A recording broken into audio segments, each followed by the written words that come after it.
Reckless Ben, Bricks Minifigs, and what they have to do with real estate and corporate franchisee structures. So recently enough, Reckless Ben exposed Bricks and Mini Figurines, an authorized Lego dealer, reseller. It exposed them of taking a set of Legos that was given to them on consignment, which is a form of authorized sale on behalf of the person who owns them through the store, or the person who owns them, a gentleman named Brian Mansell, would get a chunk of the sale, but Bricks and Minifigs would sell them. So allegedly, Bricks and Minifigs kept this Lego set and didn't sell at all. And essentially, there's a battle between corporate and a franchisee who made this consignment deal apparently without corporate's knowledge, but corporate seems to have acknowledged this consignment deal long before this conflict happened. And there seems to be not only a franchisee that is now in control of the store and potentially the Legos that has essentially sicked the law enforcement in this small town against the YouTuber and against the gentleman, Brian, whose Legos these are, telling them that they ought to sue if they want their Legos back, and then not being honest and genuine, it seems, from an outside perspective. They don't want to give whatever they had back to Brian, the original owner, and whether or not Brian could prove what was owed to him, they essentially said, you'll have to sue us for it. And so corporate essentially agreed and backed up these franchisees that currently are control of the store. And really the big conflict is there was a franchisee that originally made this deal that is no longer there, that's been kicked out of the company supposedly. They're saying that they were in good faith with Brian and that it was actually corporate that came in, took the store, gave it to another franchisee. Corporate saying the franchisee is responsible, or the original franchisee that was kicked out, but it's definitely not them. The franchisee is saying, no, it's corporate, or no, we never got any of those, and it was not an authorized deal. It's not part of our deal. They don't owe anything to Brian. And so essentially everyone's kicking the ball back and forth and no one will take responsibility, right? That's ultimately the situation here. And recently in real estate here in Tucson, I had clients that were looking at a house that there were some add-ons and they were a little bit concerned about that the add-ons were done properly, right? Legally. And their first tip that maybe there was an issue was that the property taxes weren't up to date for the proper square footage that was obviously added on recently. So we talked to the agent involved, and he lets me know that, well, according to the contractors he talked to that did the work, everything was perfect and they did not need a permit. And so we look, and there's indeed no permits pulled, and there are contractors on the job listed that are licensed.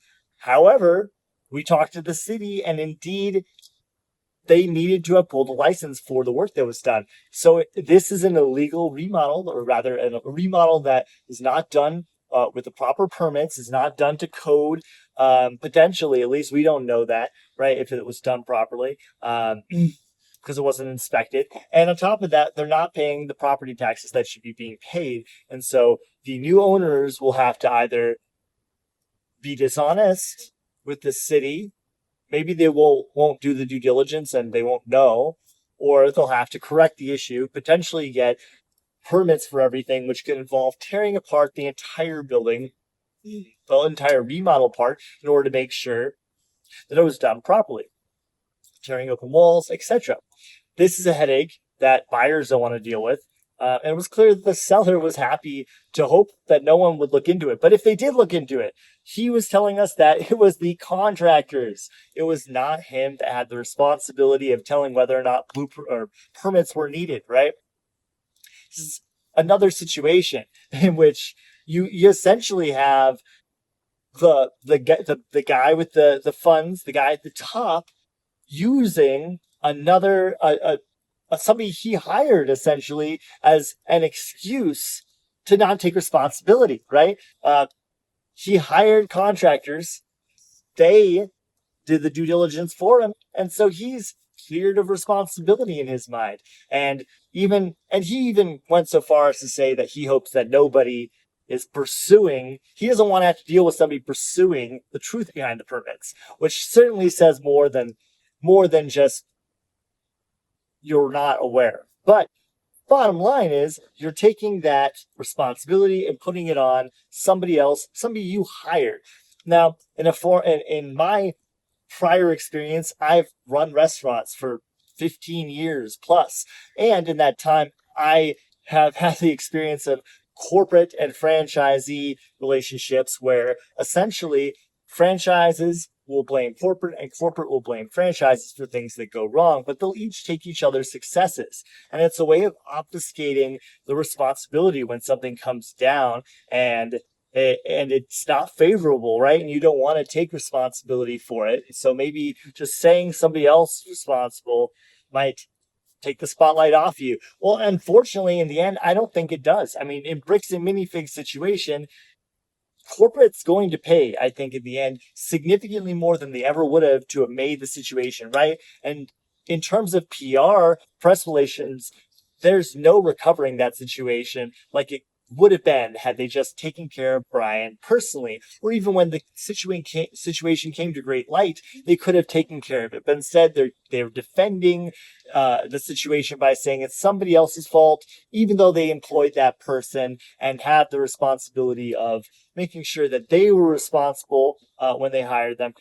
This is a company that's obfuscating the responsibility.